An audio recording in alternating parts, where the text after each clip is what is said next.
Hi, here's May. I decided to draw 12 Genshin Impact characters in a cafe AU. For this, I designed some outfits I could imagine them wearing if they were working in a cafe. And in last week's video, I already talked about 6 of the illustrations I made for this, as well as how I prepared for the project. In today's video, I'll continue by talking about the remaining 6 characters. I'll mention my thoughts while drawing them and what I learned along the way. In the end, I'll also share my biggest takeaways from drawing all 12 illustrations, so I hope this video will be helpful and inspiring to you. Let's start with the first character. Here we have Zhongli. Doing the upper body was especially difficult here. It seemed too wide to me at first. The shoulders also were too high up to me. Then I did 2 hand versions, one where he would be kind of pointing and one just holding his hand up.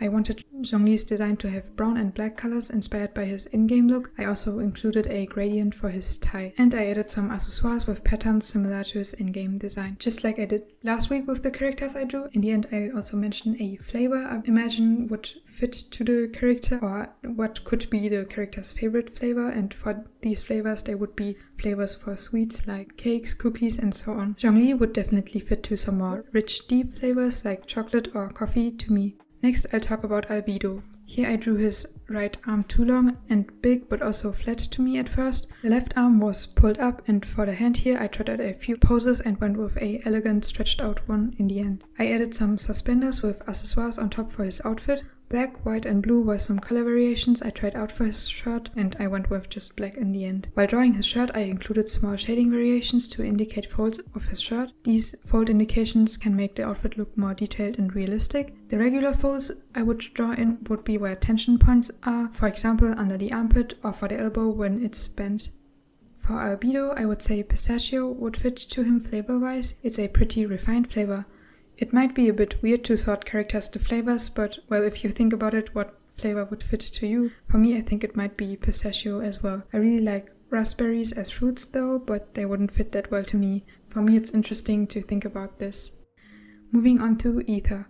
With this pose, I was unsure whether I wanted the left shoulder to be higher or lower than the right one. I felt like the left shoulder was too high up at first, definitely. What I also was unsure about was how to draw his hand on his hip. At first, I maybe wanted to go for a hand pose that would show more of his fingers as well, but I just went with a simple fist in the end. Similarly to Albedo, before I added a tie for his outfit. I made it white like his scarf in-game, and for both of them, I added a pattern on the tie.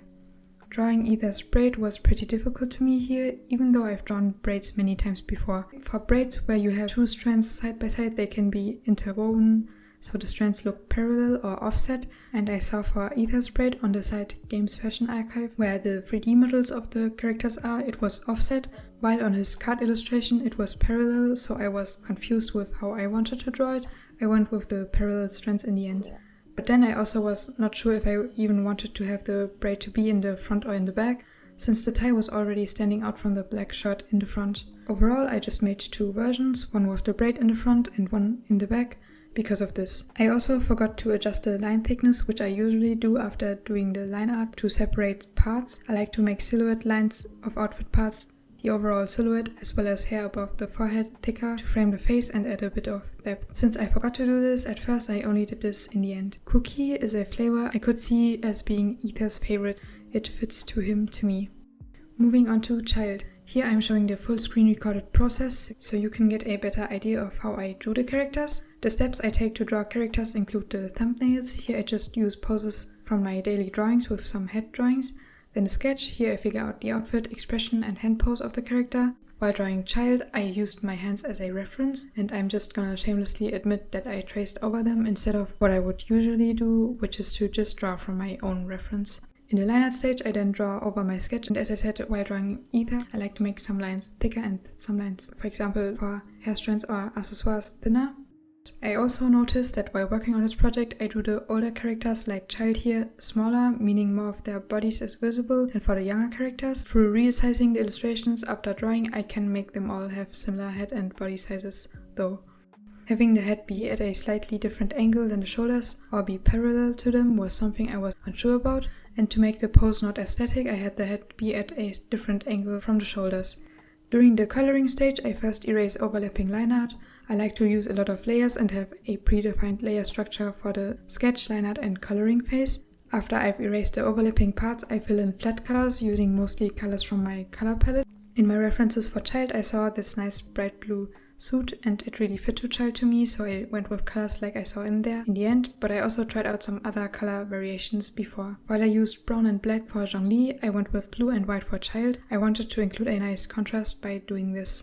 During the shading stage, I first determine where the light would come from and if I want to have additional lighting sources. Then I shade the different parts. I always like to start with the head when sketching, doing line art or shading, since it requires most concentration, since that's where the viewer tends to look, and afterwards I move on to the body. Then you might have noticed that I included some accessoire going from the chest to the shoulder. For drawing this, I usually just used a pattern brush I made myself to not have to draw each accessoire piece individually. As additional accessoires for child, I also included a necklace and earring. I could see child as both a peanut and jelly flavor or orange. What do you think would fit to him more, or do you have suggestions for a different flavor? And the next character I drew is Venti.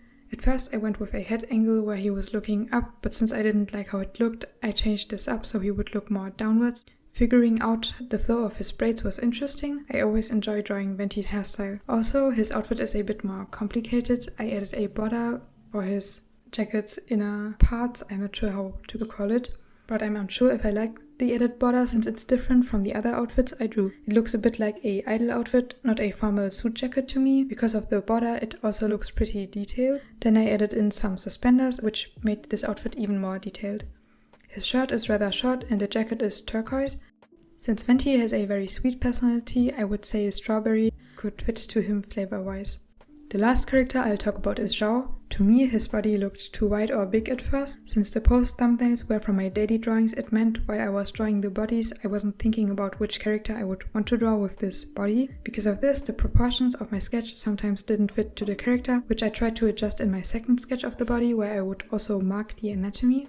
You will see I made the body look thinner during the line art stage, it just had too much volume to me. What I also changed up was the head angle, since it looked like it was too angled downwards to me at first. The fist on the right in this illustration also turned out a bit blocky to me. For his outfit, I wanted to go for a jacket similar to Venti, but as I mentioned for him, I thought adding the borders on the inner parts of the suit jacket would maybe look too much like a idol uniform. On the jacket I also included a pattern similar to his in-game shoulder accessoire. Then I gave him a shirt, to which I added buttons in the end so it would look a bit more formal. As accessoires I added 2 necklaces. As I was adding the colors, I tried several different options, but overall I wanted the colors to fit to the rest of the series, so even though a black shirt would maybe suit Zhao's personality pretty well, to me I made it white, since like this, Child, Venti and him would all have a brighter color palette, while the other 3 characters from the 6 would have a darker one. While drawing him, I just couldn't figure out a way for the jacket ends to align with the shoulder angle, but eventually I figured it out. The folds where Zhao's right fist is also turned out a bit weird to me. For Zhao, I'll go for a flavor that also fits to his favorite dish in-game. Almond would suit him to me. I also thought about coming up with dishes for each character, like a cake, tea or smoothie for each one. That would make for some really nice stickers to me. Sweet stickers inspired by Genshin Impact characters. I haven't drawn food often in my life though, but it's an interesting concept and I think I've already seen some artists do this with sweets, but also with bags and other things as well. That's it for the last character. Now we're moving on to what I learned from doing this project. The first thing would be to prepare before drawing. The main thing I learned as I was drawing the illustrations here was how important it is to have all poses for characters included, the head angles figured out before I start working on a project. Otherwise I can spend a long time experimenting while drawing and I can't concentrate that well. It just makes more sense to me to, for one, figure out all poses and when drawing, only focus on drawing the pose I chose in the best way I can. It's similar with the outfits. While I wouldn't fully plan them out beforehand, I would at least want to have a general idea of the colors I want to use and kinds of outfits to include, so I can make sure for a series like this it looks nice together and that I have some variety in the outfits I choose to draw. And the second thing is to have consistency. Something I did while drawing the illustrations was to import my Wanderer or Child illustration to check if the head and shoulder sizes would be similar for each character. While this was good, what could have been better and saved me some time when sketching the character would be to already make sure the sketches I use have matching proportions. While I usually use around the same proportions while drawing any character, even for my daily drawing, the neck length, arm or torso size as well as the head size can turn out slightly different, so checking that the sizes are around the same before moving on to the line art stage is especially important, since for me adjusting my liner takes a lot longer than adjusting my sketch. Third thing is that references are your best friend. You might have already heard this advice many times before, but I really got to experience how important and helpful references can be while drawing the illustrations here. Since I haven't drawn too many suits and formal outfits before, I often fold references for them. Even as I was coming up with the outfits, references served as my biggest inspiration. And for drawing hands, this was true as well, of course. Gathering references can take a lot of time though, so what you can do to save time is to gather a lot of references before even starting to draw. For this, you of course have to have an idea of what you want to draw. Since I knew I wanted to draw formal wear, I gathered photography references of clothes, clothing fold drawing, or painting references, as well as references from games where I like the art and how they drew characters as well as clothes. I also looked at each character through the site Games Fashion Archive as I was drawing them, and this way I only rarely had to look up any new references when I was needing something more specific later on, which meant I could focus better on just drawing the illustrations. And that would be it for things I learned. Finally, I'll briefly mention some things I want to improve on in the future, since to me this is always helpful for setting new goals for future projects. I want to improve on drawing folds, especially for suit-like fabrics and the shoulder and chest anatomy. I also decided to make some stickers out of the illustrations I showed here. I'm leaving a link in the video description.